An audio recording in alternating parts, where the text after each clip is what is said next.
अभी इस 2024 में भी राम राज्य का विधान देखिए लोकतंत्र के पर्व में कैसा है। जिन्होंने राम की भक्ति की पर धीरे धीरे अहंकार आ गया, उस पार्टी को सबसे बड़ी पार्टी घोषित कर दिया। पर उसका और जो पूरा उसको मत मिलना चाहिए, जो शक्ति मिलनी चाहिए, वो भगवान ने अहंकार के कारण दिया। जिन्होंने राम का विरोध किया उनमें से किसी को भी शक्ति नहीं दी, सब मिलकर भी नंबर 1 नहीं बने, नंबर 2 पर खड़े कर दिए। इसलिए प्रभु का न्याय बड़ा विचित्र नहीं है, बड़ा सत्य है, बड़ा आनंददायक है।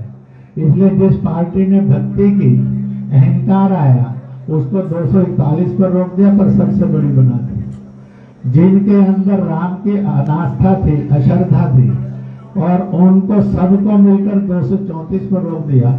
कहा तुम्हारी अनास्था का यही दंड तुम्हें है कि तुम सफल नहीं हो सकते। इसलिए जो राम की भक्ति करे तो निरअहकार करे, और जो राम का विरोध करे उसका अकल्याण अपने आप है, प्रभु ने बिगाड़ दिया। इसलिए लल्लू सिंह उसने जनता के ऊपर जुल्म किए थे। राम जी ने कहा थोड़ी देर 5 साल विश्राम कर ले, अगली बार देख लेंगे तेरा भी क्या करना। इसलिए राम भेदभाव नहीं करते हैं, राम सजा नहीं देते हैं, राम किसी का विलाप नहीं करवाते हैं, राम सबको न्याय देते थे, देते हैं, देते रहेंगे। राम सदा न्याय प्रिय थे, रहेंगे। एक छोटी सी बात इस समय में और कहूंगा, राम का और सीता का परित्याग कहानी आपने क्या पढ़ी है मैं जानता नहीं, परंतु मैं सुना जरूर देता हूँ। राम राज्य करते करते हर 100 वर्ष के बाद अश्वमेध यज्ञ करते थे। जिस समय कोई कर्जदार न रहे, कोई रोगग्रस्त न रहे, कोई बिना छत के नहीं रहे, कोई बिना शिक्षा के नहीं रहे, कोई बिना रोजगार के नहीं रहे, जब ऐसा हो जाता था तो अश्वमेध यज्ञ करते थे। कहते हैं कि उन्होंने 100 वर्ष के बाद 100 अश्वमेध यज्ञ किए। इसलिए राम का राज्य 11,000 वर्ष का राज्य था। दुनिया के अंदर इतना बड़ा राज्य आज तक नहीं हुआ किसी का, और यही एकमात्र राज्य था जो इतने वर्ष का था। और इस राज्य में करते करते अंत में एक समय आता है जब माँ भी घूमने के लिए जाती थी। अभी इस 2024 में भी राम राज्य का विधान देखिए लोकतंत्र के पर्व में कैसा है। जिन्होंने राम की भक्ति की पर धीरे धीरे अहंकार आ गया, उस पार्टी को सबसे बड़ी पार्टी घोषित कर दिया।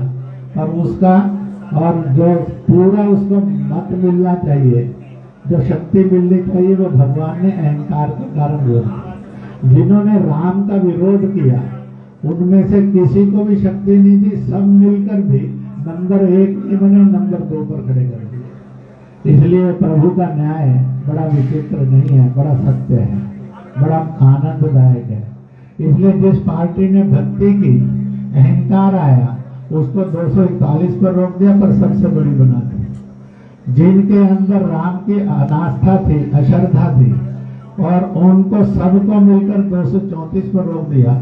कहा तुम्हारी अनास्था का यही दंड तुम्हें है कि तुम सफल नहीं हो सकते। इसलिए जो राम की भक्ति करे तो निरअहकार करे, और जो राम का विरोध करे उसका अकल्याण अपने आप है, प्रभु ने बिगाड़ दिया। इसलिए लल्लू सिंह उसने जनता के ऊपर जुल्म किए थे। राम जी ने कहा थोड़ी देर 5 साल विश्राम कर ले, अगली बार देख लेंगे तेरा भी क्या करना। इसलिए राम भेदभाव नहीं करते हैं, राम सजा नहीं देते, राम किसी का विलाप नहीं करवाते हैं, राम सबको न्याय देते थे, देते हैं, देते रहेंगे। राम सदा न्याय प्रिय थे, रहेंगे। एक छोटी सी बात इस समय में और कहूंगा, राम का और सीता का परित्याग कहानी आपने क्या पढ़ी है मैं जानता नहीं, परंतु मैं सुना जरूर देता हूँ। राम राज्य करते करते हर 100 वर्ष के बाद अश्वमेध यज्ञ करते थे। जिस समय कोई कर्जदार न रहे, कोई रोगग्रस्त न रहे, कोई बिना छत के नहीं रहे, कोई बिना शिक्षा के नहीं रहे, कोई बिना रोजगार के नहीं रहे, जब ऐसा हो जाता था तो अश्वमेध यज्ञ करते थे।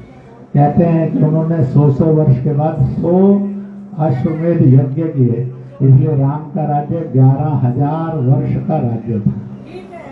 दुनिया के अंदर इतना बड़ा राज्य आज तक नहीं हुआ किसी का, और यही एकमात्र राज्य था जो इतने वर्ष का था। और इस राज्य में करते करते अंत में एक समय आता है जब माँ भी घूमने के लिए जाती थी।